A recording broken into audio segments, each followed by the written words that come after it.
Well, Tibetan nomads still live as they used to. Oh, all the best links. The babies. There we are. There we go. Here we are. We're in this sort of tent, you see, because Tibetan nomads live almost, well, exactly as they used to centuries ago. They sleep in tents made from yak hide, and they spend their days herding yaks in the grasslands of the country they call the roof of the world. They know nothing of the West or city life, so when an English middle-class student, Kate, met Tsedup, a Tibetan tribesman, it was a real meeting of cultures as well as souls and minds, and Kate's written a book about their remarkable love story and Tsedup's journey to the West called Nama, a Tibetan love story, and that means new bride. That was my name. Bride, It means bride, yeah, my daughter. That's what your mother-in-law called you. Called me that, Yeah.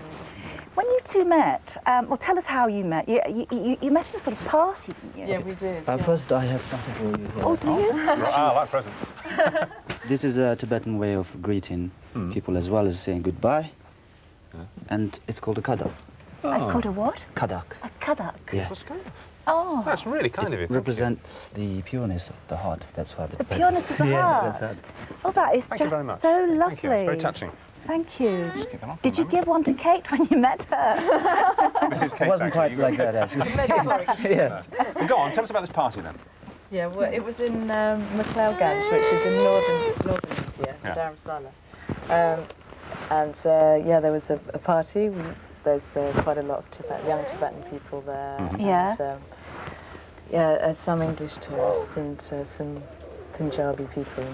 Well, basically I saw him dancing rather exotically. Madeley. Yeah, looking very wild and Just a second, exotic. Kate, your mic's there. fallen off. Can I put it What, on you again? dancing? Hold it. Thank you very much. Just don't ruin yourself. And you were drawn to him, really, weren't you? Yes, I was actually, yeah. Yeah. I spent time looking at him, and then he realised I was watching and came over and spoke to me, and that's when it really blew me away, because he started talking about yaks and sheep and mountains and gorgeous Kind of party Tibet. small talk, Yeah, exactly. It's not the usual chat-up line.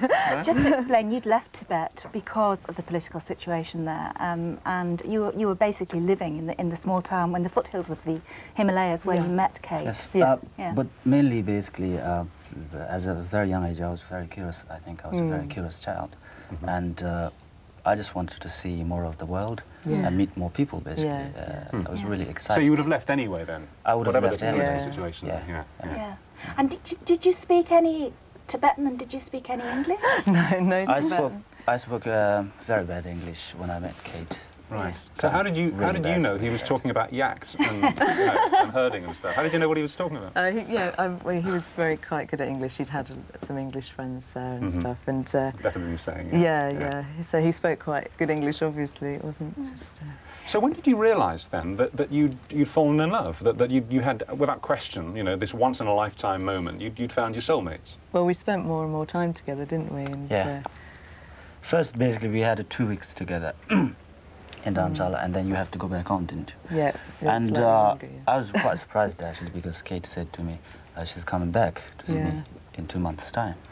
So that was like, for me, it's a bit of challenge. It's like a commitment, really. We'd made to each other already. So, sure enough, she came back, and then the relationship just basically sort of, from then on, it got sort of, deeper and deeper, I guess. Yeah. What, I mean, it was obviously more than just a physical attraction. Yeah. What do you think, what was it about Tsedup?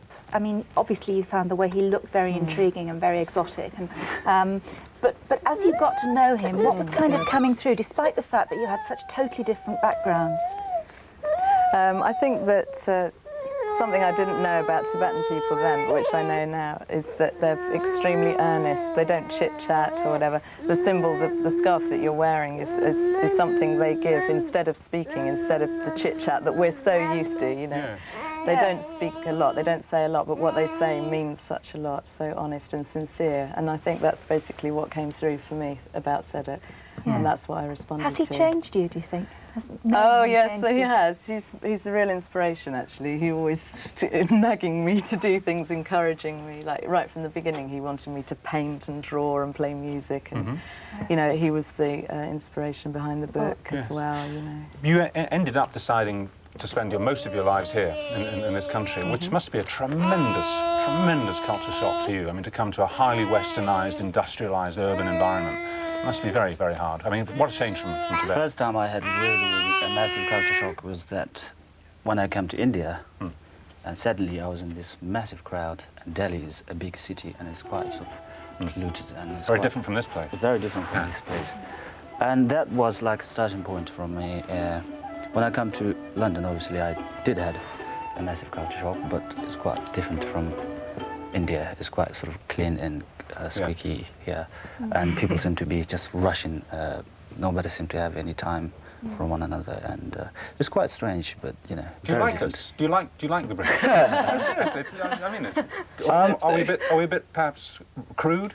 No. I basically, I think I really love London. I love living in London, and I think people are quite nice. But I think it's just the way we spend our lives over here. We just work.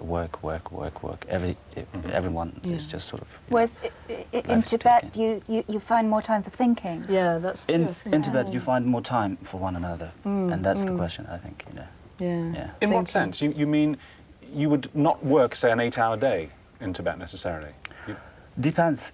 When we say in Tibet, depends really which area of Tibet you're talking about. I have nomadic background, and their work is basically 24 hours. But within this, what they do is they just basically have to look after the animals and do daily tasks, which is pretty much what we do over here as well. But then still they kind of, they live, big families live in one tent, this really close sort of communal. You've got a picture from your book. You have quite a lot of pictures of your family tent. Is that your family tent there? You can see on the screen. Yes, that's where he grew up. Yeah. That's where you grew up? Yeah. It's very isolated, isn't it? Yeah. How many people would be round you? How many other tents and families would there be? Well, we belong to a tribe. Yeah. It has a history of being together for hundreds of years, basically. And that tribe is about 50 families strong. So you'd have those 50 families around you all the time. And you move as a tribe. You're always on the move as a tribe. Herding the axe to fresh grasslands and moving on and then going back to where you started. Yeah. What will you, your little boy who is absolutely gorgeous, 9 months old, is he? Yes, that's and right. What's his name? Gonbochab. Gonbochab, which was actually chosen for him by a lama. That's wasn't right, it? yeah. That llama is about 12 years old as well. Yes, it's right. 12-year-old llama. He's Yeah. a reincarnation, yeah. He's And only 12 years old. But he's a reincarnation, you believe, of what, once, twice? Do you know how many times? I think there's 7. His sixth. Sixth reincarnation. Yeah. Of And Lama Jatsang. And how did he divine Gonbochab's name? Well, they perform a divination, don't they? Yeah, Say he that- does basically. He does a divination, and he obviously has few names on his mind, and then One comes he first. One comes Yeah, and he that's the one picks he one, chooses. yeah. What does And it mean? Blessed by the Saviour, doesn't it? Yeah, something like that. Blessed by the same. What made you both decide to live here and not to stay out there? What was the there must have been a deciding factor. I think it would be very hard for me to live there permanently. I love the place and I love the people very much, but Yes. to be divorced completely from Western culture is really quite hard. And I found myself somewhere in the middle between men and women there. The women work extremely hard, very, very physically strong, and I What, couldn't quite cooking keep up. and Just collecting water, milking the yaks, spreading the dung, all these Yeah. sorts of things. And what do the men do? the men, well, they herd a bit, drink tea and chat. And no. Give each other scarves. It's a nice day. Spend your life.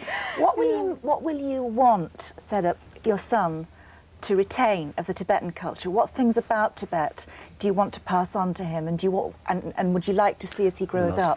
Lots of things.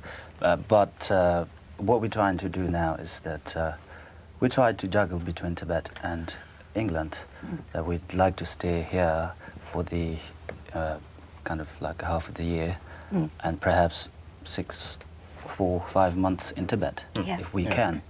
That is quite, especially when Gonbochab is about 3, 4, 5 years old, before he goes to school. Yes. And in that way, I think we'll be able to sort of teach him the language and just sort of, But I mean, will you make sure that he grows up aware of a more spiritual life, a different dimension in life than just the kind of I'm frenetic trying to ensure it pace? in that way, Yes. so that he spends lots of time with his nephews and with his uncles and Yeah. Well, the book, which has been serialised in one of the papers, is a fantastic read. It really is great. It's a lovely book. It's a lovely actually. book, and Really. yeah, I have to say, you're one of them. Looking at the two of you there, you are one of the most glamorous-looking couples I think we've ever had in this studio. I'm not kidding. You both look amazing. I mean, he's so handsome and you're so beautiful.